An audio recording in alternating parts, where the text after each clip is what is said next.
Hello, this is Michael Lewis of Empire Improv, currently residing in Bakersfield, California, where I'm stuck inside my house, just like the rest of you. I run an improv company and I get to teach improv very often. It's one of the things I love the very most in the world. And I can't do that right now because I'm stuck at home. So, one of the things I'm going to do is I'm going to start answering improv questions that people give to me online. My friend Bill Graff sent me this question about how do you know when an improv scene or an improv show is over? How do you get consensus? I'm going to take Bill at his literal word with how do you know? Well, the way I always describe editing, which is how you're ending a show or ending a scene or ending any moment in improv, um, as an impulse that kind of comes from your chest. It's not an intellectual decision that you make to decide that a scene's over. Typically, you'll have a pull kind of from your heart. And the way that I describe that is that sounds a little bit hippy dippy, but the way I describe it to my students is you've watched a ton of TV shows, you've watched plays, you've watched movies. Your whole life has been spent consuming media that involves editing. So you have a really good understanding on when things are over. And if you watch a group of improvisers, they're on a back line or on the side of the stage, what you'll see is their bodies kind of go, ugh. You'll see they'll kind of come from their chest and they'll kind of make a move. And sometimes they won't edit. But I'd be willing to bet anytime you see whoever that is, experienced or not experienced, you see that kind of like, ugh, that's their body telling them that that scene's over. That's your, thousands of hours of watching TV and movies showing you when a scene's over. That's it kicking in without you kind of thinking your way through it. So I think that to me, I think is the most obvious way is when your body's just kind of like, oh, it's over. And you just got to kind of trust that it's there. And I always teach my students also to look at editing as a gift. An edit is never anything but a gift. If your scene's going great and it gets edited, awesome. That scene can come back. If your scene is going horribly and it's not good, your scene started out great and it's awesome. People are leaving it alone, it's going awesome. But they don't edit when it's going well. So the scene kind of takes a turn and then all of a sudden it's not going well. And then it's getting worse and worse and worse and worse and worse. And then finally somebody does edit. Well, if they had edited too early, we would want to see that scene again in a long form show. If that scene is edited while it's going great, it can come back. But if a scene is not edited soon enough and it kind of nosedives into the ground, that scene's kind of dead and you don't get to do it anymore. So I always try and teach my students to encourage them to edit more aggressively by saying an edit is always a gift. It's always helpful to your scene because your scene can come back. Now, there are moments where, opening scenes maybe should be a little bit longer. Maybe there should be enough time to establish this or that. And I do agree with all of that. But I am a firm believer that an edit is always a gift. If a scene has 2 lines and it establishes a whole lot and there's a great chemistry with 2 characters and they have some idea of what's going on, even if it gets edited that early, they probably have an okay shot of that scene coming back.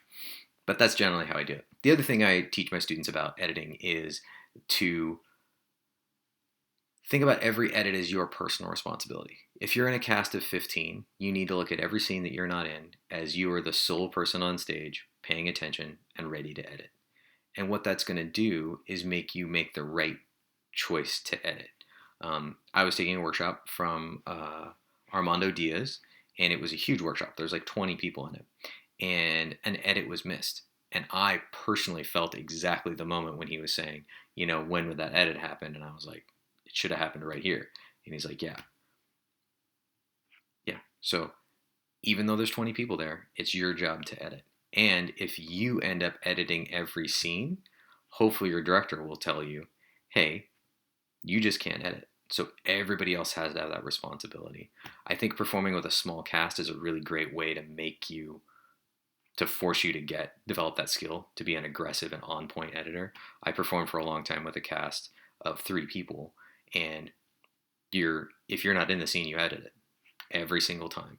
So I think that that's a skill that a lot of performers don't develop, especially if they perform with larger casts. If you're in a bigger city and your Herald team is 9 people, there might be three people that are great editors, and the rest of the cast can just kind of be like, meh. Oh, Tim's going to get that. I don't have to worry about it. But if you want to really develop that editing skill, treat it as your personal responsibility. And if you feel like you're going to end up being a bully or railroading scenes, tell your director beforehand. Say, hey, I really want to start editing aggressively, so I'm going to start trying to edit as aggressively as I can. And when it becomes distracting, just let me know and I'll dial it back. But I think it's a really good way to make that move and to not be afraid. Because a lot of people are like, oh, I don't want to step on their toes. 90% of the time, people don't know where their scene's going. They don't have an agenda or something else is going to happen. And if they do, that scene can certainly come back.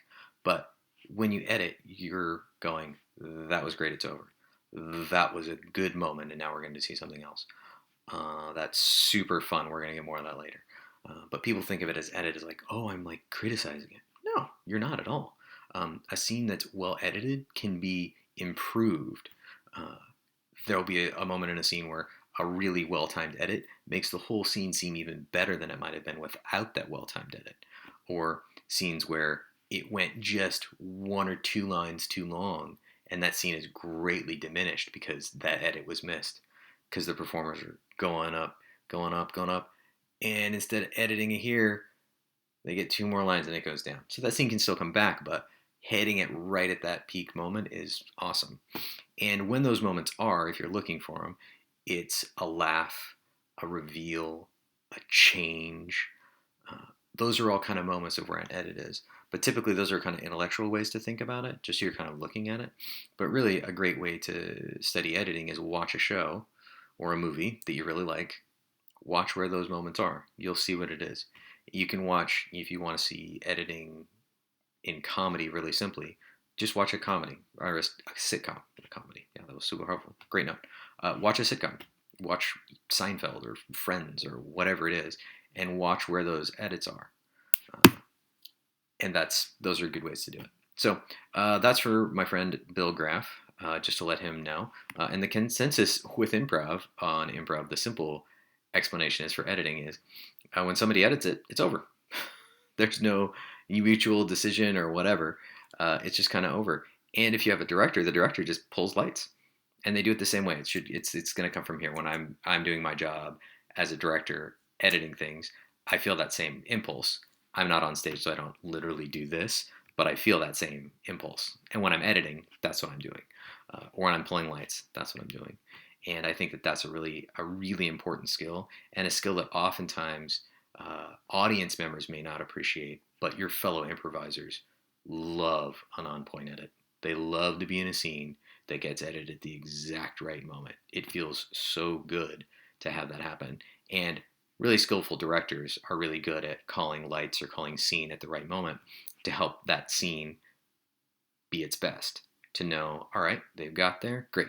Or they have enough information that can come back. When I'm teaching Harold, it's pretty easy. That's a first beat. That's enough information they've established. Okay, that's a long enough scene. All right, so that's pretty much it. That's my general philosophy on editing. Some people think that it's a very different philosophy of editing. I don't know that that's necessarily true. The one other thing that, my personal preference is if you edit, you start the scene. That's a preference thing. Some people don't believe in that. It's not a hard, fast rule. I just feel like for me, if I'm going to edit the scene, I feel obligated to also initiate the next scene. It's just an etiquette thing for me. There's not a right or wrong, but for me, I like it. I just think it always looks weird if you edit a scene and then you don't. Kind of looks like, no, that's done. Whereas if you edit and you start, it's like, oh, I have a new thing and I'm bringing a new thing in. Again, personal philosophy, not a right or wrong. So that's me. That's my deal. That's what editing is. Thank you very much, Bill Graff, for sending me that question. And thank you very much for listening. If you want to find out more about what's going on with me or with Empire Improv, empireimprov.com. You can follow us on Facebook, Empire Improv. And we have a YouTube channel, which is also Empire Improv. I'm going to be posting this stuff online.